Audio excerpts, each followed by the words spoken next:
regarding joy and happiness and celebrations.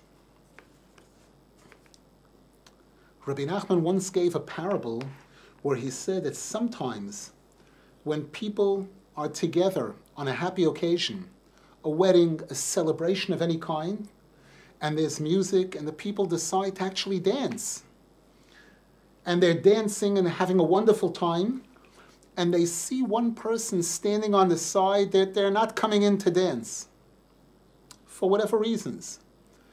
And somebody looks at that person and says, we got to get them in. We got to bring them in. And they motion to the person, come on in and join us. No, no, no. Come on. No, no, no. Many people will say, okay, MYOB, mind your own business. Leave them alone. One person looks at that person and says, I got a great idea. I know that we're having a wonderful time, we're enjoying, but the joy right now is at a level of 1,000.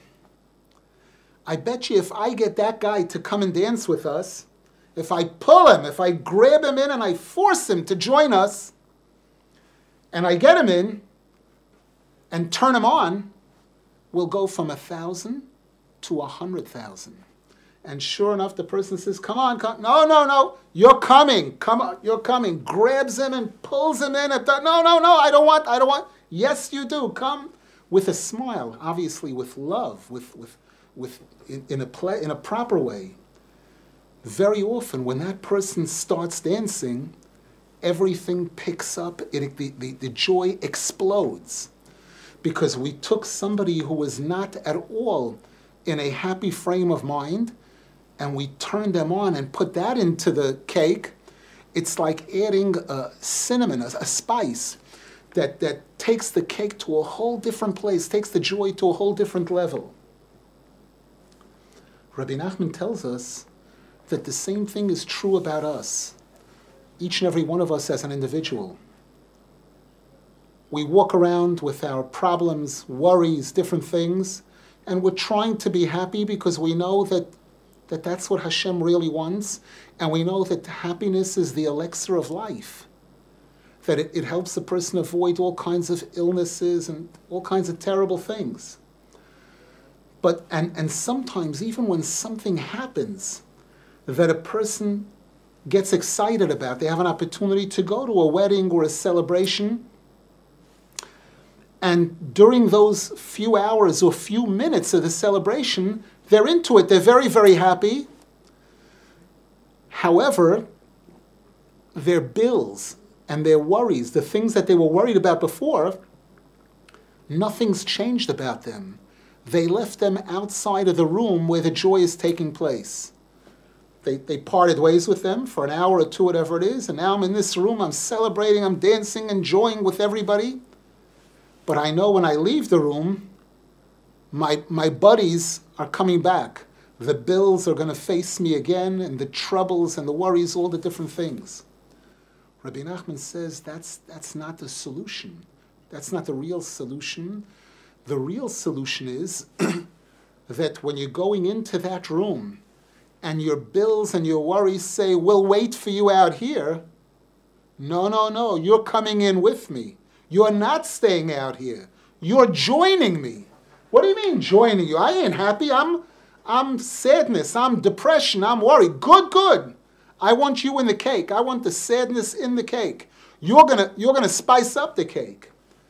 And the person takes the problems and brings them inside of the joy and crushes them with the joy and dissolves them by being able to open their eyes. For example, a person's walking around with a bill, they had a fender bender, they bumped into somebody, and the damage is $3,000, and a person's angry. Why did this happen to me? Why did I do?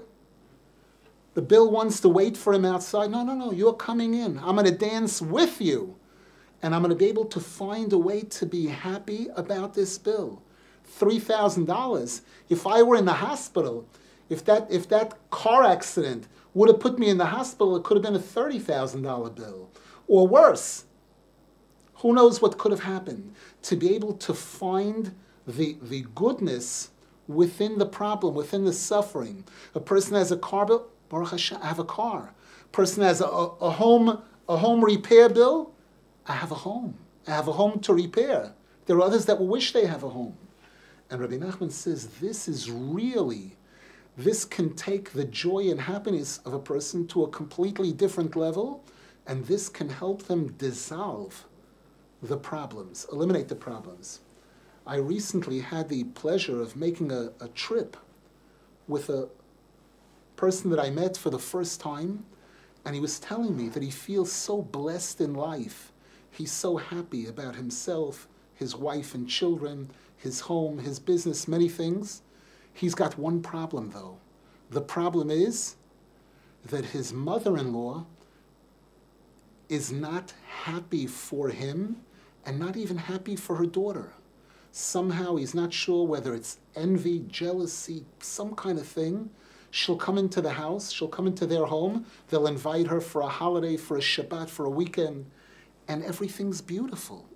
Everyone's dressed beautifully, the house smells delicious, a beautiful meal is prepared, and she'll come in, and right away come in loaded with negativity, being able to point out what's not so good, and a face that's expressing unhappiness, dissatisfaction. And he tells me he's struggling, doesn't know how to deal with this.